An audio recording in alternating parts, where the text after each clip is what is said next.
కేసీఆర్ గారు మాజీ ముఖ్యమంత్రి, తెలంగాణకు సంబంధించి 10 ఏళ్ళు తెలంగాణను పాలించినటువంటి వ్యక్తి చంద్రబాబు నాయుడు గారిని ఉద్దేశించి కొన్ని కీలక వ్యాఖ్యలు చేశారు.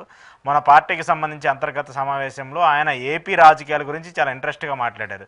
ఏపీ రాజకీయాలకు సంబంధించి కూటమి కట్టకపోతే చంద్రబాబు నాయుడు గెలిచేవాడు కాదు, అలాంటి పరిస్థితి అసలు ఏపీలో ఉండేది కాదు, చంద్రబాబు గెలుపు అన్నీ కూడా దొంగ నాటకాలు అంటూ కూడా మరి వాళ్ళిద్దరి మధ్యకి సంబంధించిన రాజకీయ వైరాలు ఏమన్నాయో తెలియదు కానీ ఆయన కొన్ని కీలక వ్యాఖ్యలు చేశారు. అంటే అట్లానే చంద్రబాబు నాయుడు కావచ్చు, టీడీపీ పార్టీ కావచ్చు, మళ్ళీ తెలంగాణలోకి రావాలని చూస్తూ ఉంది. ఇక్కడ మళ్ళీ మన రాష్ట్రాన్ని కుమ్మక్కు చేయడానికి, మన రాష్ట్రాన్ని కాజేయడానికి కొంతమంది దుష్టశక్తులు ఎదురు చూస్తున్నారని చెప్పేసి ఆయన మాట్లాడటము, చంద్రబాబు టార్గెట్గా వ్యూహం చేయటము ఏంటి, ఎలా చూడాలి దీన్ని? నేచురల్గా కేసీఆర్ గారికి తెలంగాణ సెంటిమెంట్ అనేది ఒక ఆయుధం. ఆయన పునాది కూడా అదే. నెంబర్ 1, ఆయన చెప్పినట్టు తెలంగాణ ఆంధ్రప్రదేశ్ లో పొత్తు పెట్టుకోక ఉన్నా కూడా తెలుగుదేశం పార్టీ గెలిచుంటుంది నా అంచనా ప్రకారం. అంటే వైఎస్ఆర్సీపీ వ్యతిరేకత వాతావరణం వచ్చింది కాబట్టి ఎవరు నియరెస్ట్ అపోజిషన్ వాళ్ళకి వేసేస్తారు ఓట్లు. అంటే తెలుగుదేశం గెలుచుంటుంది. అట్ ద సేమ్ టైం కూటమి కట్టకుండా ఉంటే ఓడిపోయింటారనే మెసేజ్ కూడా సమాజంలో ఉంది.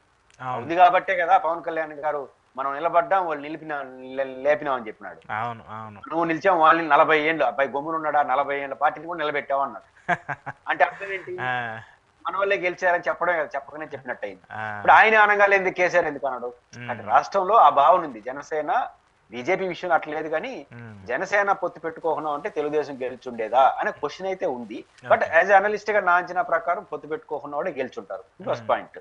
అయితే కేసీఆర్ గారు ఎందుకు ఇలా మాట్లాడుతుందంటే ఈ మధ్య కాలంలో కొన్ని మీడియా సంస్థలు, తెలుగుదేశం పార్టీ అనుకూల మీడియా సంస్థలో త్వరలోనే రేవంత్ రెడ్డి కాంగ్రెస్ నుంచి బయటకు వచ్చేస్తాడు, రేవంత్ రెడ్డి బీజేపీ ఇక్కడ కూడా కూటమి కట్టబోతున్నారు, కూటమి కట్టబోతారు, ఇది గెలవబోతా ఉంది, దీంతో ఇట్లాంటి చర్చలు కొంచెం ఉత్సాహం ఎక్కువ మాట్లాడుతున్నారు. ఇంకా ఎక్కువ మాట్లాడతారు. చంద్రబాబు నాయుడు గారు కానీ పొత్తు పెట్టుకుంటే తెలంగాణలో బీజేపీతో ఆడగడ కొట్టేస్తారు. అంటే రేవంత్ రెడ్డి పేరు తీసుకురాలేదు కానీ చంద్రబాబు నాయుడు గారు మన పవన్ కళ్యాణ్ గారు ఇద్దరు కానీ బీజేపీతో పొత్తు పెట్టుకొని తెలంగాణలో నిలబడితే ప్రధానంగా కేసీఆర్ వెనకాల ఉన్న బీసీ సామాజిక వర్గంతో వచ్చేస్తుంది. కాంగ్రెస్ వెనకాల రెడ్లు దళితులు బాగుంటారు, కేసీఆర్ వెనకాల తెలుగుదేశం పార్టీ వచ్చేసింది. ఇప్పుడు చంద్రబాబు గారిని ఆడికి వెళ్తే చంద్రబాబు జనసేన ఇద్దరు కానీ వెళ్ళినారంటే ఇంకా ఎన్డీఏ గెలిచిపోతుంది అని ఉత్సాహం ఎక్కువ వీళ్ళు రాస్తున్నారు. ఇంకా దానికి ఏమన్నా ఒకసారి కౌంటర్ ఇవ్వాలని నిర్ణయించుకున్నాడు ఆయన.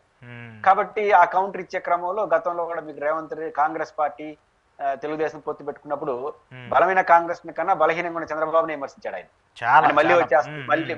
మళ్ళీ వచ్చేస్తున్నాడు అని అంటే సెంటిమెంట్ అది. కాబట్టి ఇప్పుడు మీరు ఈ ఉత్సాహాన్ని ప్రదర్శించినప్పుడు ఆయన ఆ ఉత్సాహాన్ని ప్రదర్శిస్తాడు.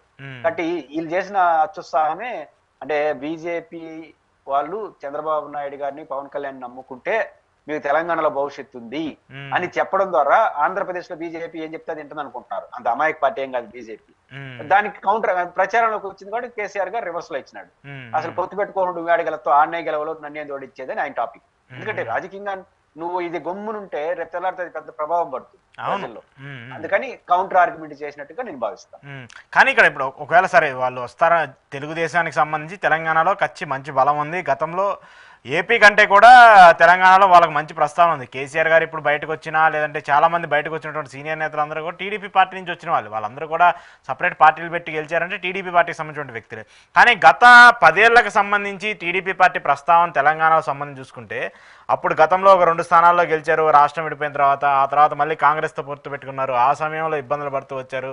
మొన్న అయితే అసలు పోటీనే చేయలేదు, 2024 ఎన్నికలకు సంబంధించి అసలు పోటీ చేయలేదు. జనసేన పార్టీ పోటీ చేసినటువంటి అన్ని స్థానాల్లో ఓడిపోయింది. మినిమం ఓట్ బ్యాంక్ కూడా రాలేదు, డిపాజిట్లు కూడా రాలేదు, 100 కంటే తక్కువ ఓట్లు వచ్చాయి.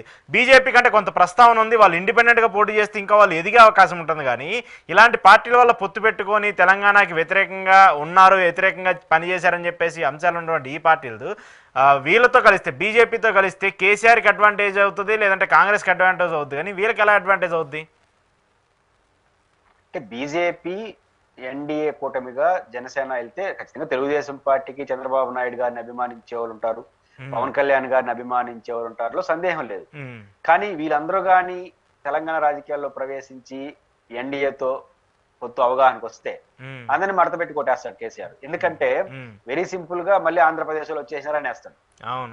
కాబట్టి చాలా సింపుల్ గా కొట్టేస్తాడు. అంటే ఆయన కోరుకుంటున్నాడు వీళ్ళు రావాలని. వీళ్ళందరూ ఇది పొత్తు పెట్టుకుంటే బీజేపీ, జనసేన, తెలుగుదేశం ఒకటి అయినారనుకోండి, రేవంత్ రెడ్డి గారు కూడా చంద్రబాబు మనిషిగా వేసేస్తాడు. రేవంత్ రెడ్డి గారు చంద్రబాబు మనిషి అని నేను అన్నా, అప్పుడు తెలుగుదేశం ఉండొచ్చు. కానీ ఏం చేస్తాడు, వీళ్ళందరూ కలిసి ఇప్పుడే తెలంగాణలో చర్చ ఏంది, బీజేపీ వాళ్ళు ఏమంటారు, బీజేపీ వాళ్ళు అనట్లేదు కానీ కాంగ్రెస్ ఏమంటుంది, బీఆర్ఎస్ బీజేపీ ఒకటే అంటుంది. బీఆర్ఎస్ ఏమంటుంది, కాంగ్రెస్ బీజేపీ ఒకరికొకరు ఒకటే అనుకుంటా ఉంటారు.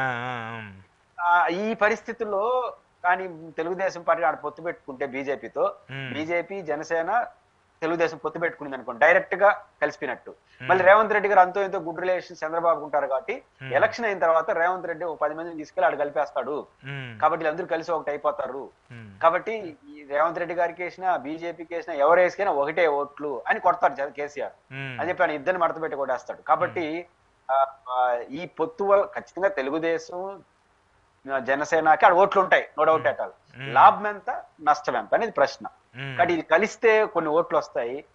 దాని పోతుపాటు కేసీఆర్ గారు భావోద్వేగమైన రాజకీయాలు నడపడానికి ఆయుధం అవుతారు. కాబట్టి తెలుగుదేశం కొబ్బలాట ఉండొచ్చు, జనసేన కొబ్బలాట ఉండొచ్చు, బీజేపీ అంత కొబ్బలాట ఉండే పార్టీ కాదు.